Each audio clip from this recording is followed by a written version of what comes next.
함께 예배하는 우리 집, 믿음으로 세우는 가정, 알롯베베 가정 예배로 모인 여러분 가정에 하나님의 사랑과 평안이 넘치기를 축복합니다. 함께 오늘의 찬양을 부를까요?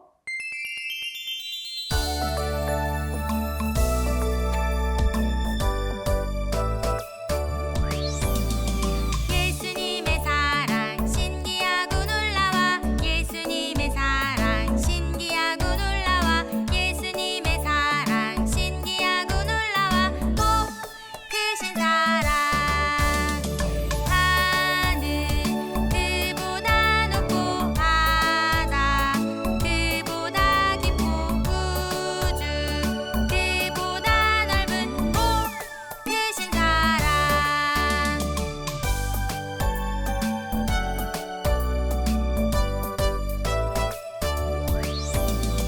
예수님의 사랑 신기하고 놀라워 예수님의 사랑 신기하고 놀라워 예수님의 사랑 신기하고 놀라워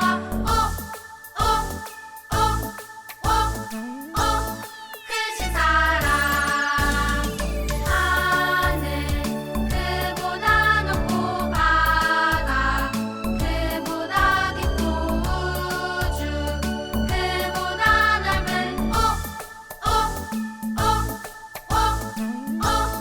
크신 사랑 하늘 그보다 높고 바다 그보다 깊고 우주 그보다 넓은 크신 사랑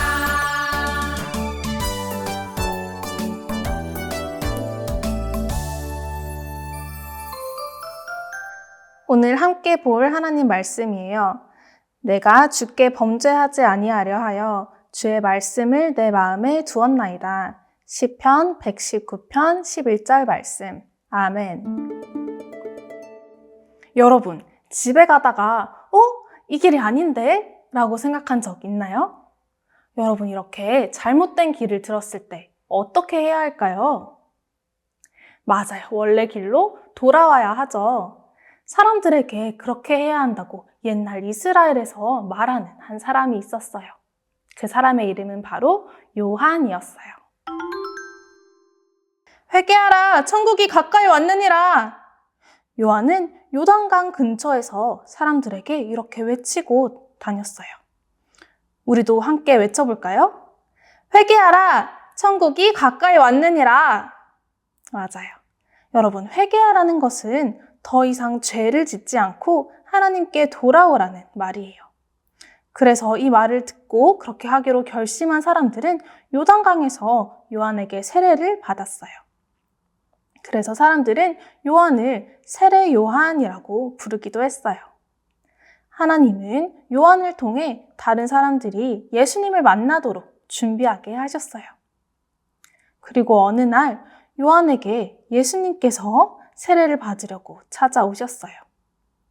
처음에는 요한은 죄도 없으신 하나님의 아들이신 예수님께서는 세례를 받으실 필요가 없으시다고 저한테 받으시면 안 된다고 말씀드렸어요. 하지만 요한은 예수님 말씀에 순종하여서 결국 예수님께 세례를 베풀었어요. 그런데 여러분, 예수님께서 세례를 받으실 때 놀라운 일이 일어났어요.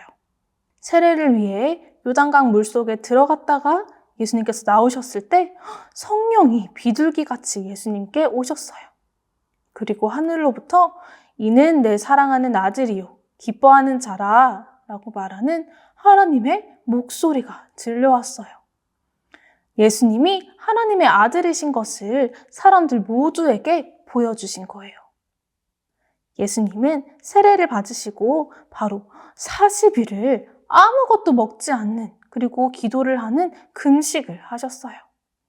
여러분, 밥을 먹지 않으면 배에서 어떤 소리가 나죠? 맞아요. 배에서 꼬르르 꼬르르 거리는 소리가 나면서 너무 배가 고프겠죠? 하나님의 아들이시지만 사람으로 이 땅에 오신 예수님은 많이 배가 고프셨고 그리고 힘이 하나도 없으셨어요. 그런 예수님께 사탄이 찾아와 하나님이 싫어하시는 죄를 짓도록 유혹하기 시작했어요. 사탄은 40일이나 아무것도 먹지 못해 배고프신 예수님께 네가 만일 하나님의 아들이라면 이 돌들에게 명령하여 떡이 되게 하라 라고 유혹했어요. 여러분, 예수님은요, 원하신다면 돌을 떡으로도 바꾸실 수 있으세요. 하지만 예수님은 사탄의 말이 아니라 하나님께서 원하시는 일만 하기를 원하셨어요. 그래서 사탄이 지금 예수님이 하나님 말씀이 아니라 자기 말을 듣도록 유혹하는 것을 아시고 하나님의 말씀으로 사탄을 이기셨어요. 예수님께서는 사람이 떡으로만 사는 것이 아니요 하나님의 말씀으로 사는 것이다 라고 하나님 말씀을 통해서 이 사탄의 유혹을 물리치셨어요. 하나님의 말씀을 듣는 것이 음식을 먹는 것보다 더 중요하다는 말씀이었어요. 하지만 사탄은요, 포기하지 않았어요. 사탄은 예수님을 예루살렘에서 가장 높은 성전 꼭대기로 데려갔어요. 그리고요, 예수님을 그곳에서도 유혹했어요. 네가 만일 하나님의 아들이라면 여기서 뛰어내려라. 하나님 말씀에 너를 위하여 천사들이 지킬 것이고 발이 돌에 부딪히지 않게 하리라 하지 않았느냐? 여기서 뛰어내려서 하나님의 아들인 것을 여기서 보여봐 라는 그런 유혹이었던 거예요. 그리고 예수님은요, 하나님을 시험하려는 이 사탄의 유혹에 하나님을 시험하지 말라라는 하나님 말씀으로 다시 사탄을 물리치셨어요. 하지만 사탄은 다시 여기서 세 번째로 예수님을 유혹했어요. 예수님을 세상의 도시들을 모두 볼 수 있는 높은 산으로 데리고 가서 만일 여기서 내게 절하고 나한테 존경하면 모든 것을 너에게 주겠다라고 유혹했어요. 하지만 하나님과 함께 이 세상을 만드신 그리고 이 세상을 다스리시는 예수님께서는 사탄에게 사탄아 물러가라. 하나님만 경배하고 섬기라 라고 하나님의 말씀으로 이 사탄의 유혹을 물리치시고 승리하셨어요. 여러분, 우리도 함께 사탄아 물러가라 라고 외쳐볼까요?